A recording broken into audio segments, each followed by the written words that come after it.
Welcome back to Spa, where Martin and I are now delighted to be joined by Toto Wolff. Good to see you. Thanks for your company. Thanks for your time.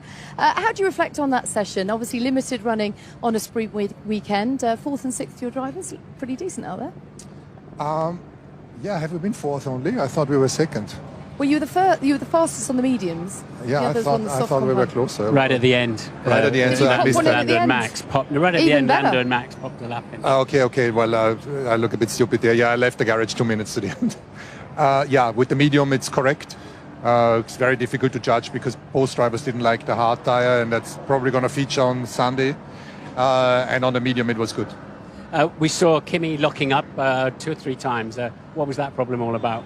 In Spa, that has been a feature on our car as well, especially into La Source and then after the long straight. I don't think it's a real problem yet, but let's see. And we saw a bit of flow viz on the car. What can you tell us about any updates here? There was some. We saw flow viz on your car. What can you tell us? We're trying a few super secret new aerodynamic bits. I'm trying to get a read. On you. But in fairness, this is a track that suits you. George coulda, woulda, shoulda, probably won the race last year, and obviously Lewis inherited the victory. It's somewhere you go well at, it's cooler, it all sort of bodes fairly well, doesn't it, for you? You know, the scientific correlation that I've made when it's good for us, if I need to wear a pullover, that means the car can be fast. Susie says it's the first thing you do in the morning. What's the weather doing? What's the weather? Do I need to wear a pullover? Yes. Yeah, that's generally suiting us a little bit better, but obviously that shouldn't be a pattern that becomes common. I think we need to have a car that's good in every condition. Okay.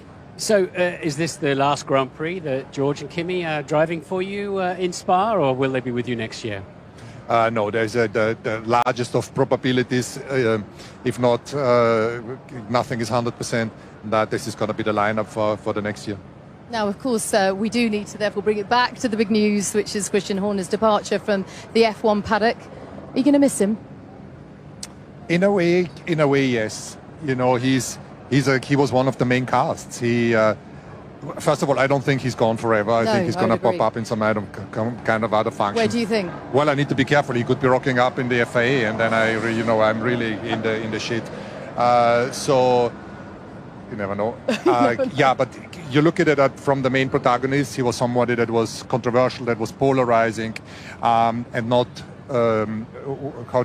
soft washed. And that is good. Was good from the entertainment factor, and from that perspective, he's clearly going to be missed. His track record speaks for himself. So, yeah. Have you had any contact with him? No, not yet. I didn't find it appropriate for the time being, but I certainly will. Were you teasing with Max to help get Christian kicked out? No, I think there is much more in the background that we probably don't know with Red Bull, the mothership, and the whole constellation, and looking after drivers. And in my position as team principal of Mercedes, I need to find out. I need to explore what Max is going to do in the next few years, not only next year. So do you think it will impact what he does now that Christian's gone? Because obviously courting him so publicly certainly put pressure on. It may not be the sole reason he went, but it may have been the straw that broke the camel's back. I think drivers, and you will know that much better than me, drivers will always seek the quickest car. Much more than any monetary incentives. It's about being in the quickest car and analyzing that, and this is what Max and all the others will also do. If you want to beat McLaren's lineup next year with the same power unit that you kindly provide to them, you would need Max and George, wouldn't you? That's the duo you would have to, and then sort out 2 bulls in one field. Well, this is all more in the, let's say, long shot, far-fetched, because I want to stay with Kimi and George as it stands. Everything else is not realistic, but obviously you have a Russell Verstappen lineup that's Prost Senna, I guess, no? So I'm a bit confused because I'm not as clever as you, but you manage George. I understand Mercedes-Benz managed George, but George doesn't have a drive for next year confirmed. So how does that work in reality? Do you sort of step over the other side and go like, that's too much money, George, and how does it work? Well, we try to pick up young drivers very early in their career, and we are financing all of it. So we're not asking any contribution from the parents or any sponsors. And for that, for a certain time, we have the managerial rights and it's very similar to what Red Bull has. No and is difference. George asking too much money? What's stopping you signing George? Because it must be so embarrassing for him. Keep turning up at Grand Prix, having to justify himself when he's doing such a good job. No, I think it's more that you guys make a lot of pressure, and because it's an interesting topic, it's completely normal. We have those negotiations and those discussions. Every driver wants to have a better car and more money. Completely normal behavior.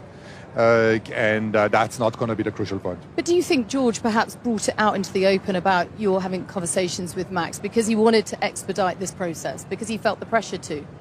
Well, I think he's now triggered the whole media avalanche. But I think, I'm sometimes maybe naive, but I try to be transparent with the drivers.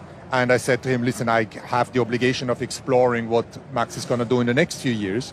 And I think he just came out with it wanting to show that I'm aware what's going on. There's nothing happening behind my back, and I'm fine with that.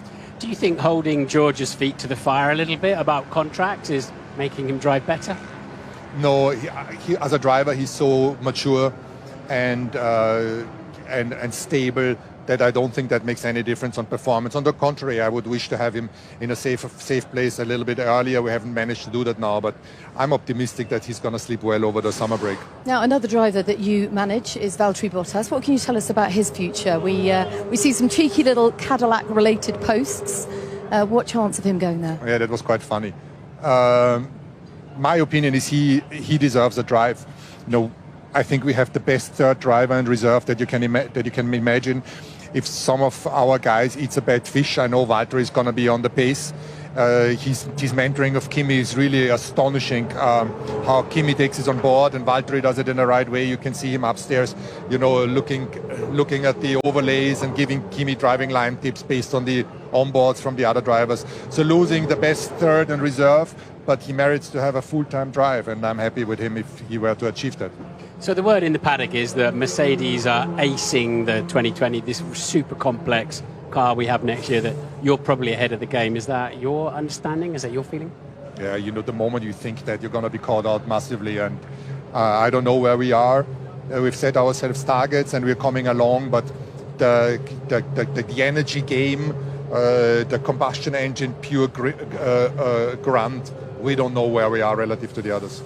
So what are the targets for this weekend? What will you be happy with come Sunday? So difficult to say. If you would have asked me before Silverstone, I would have said we're competing with the McLarens, and we didn't at all.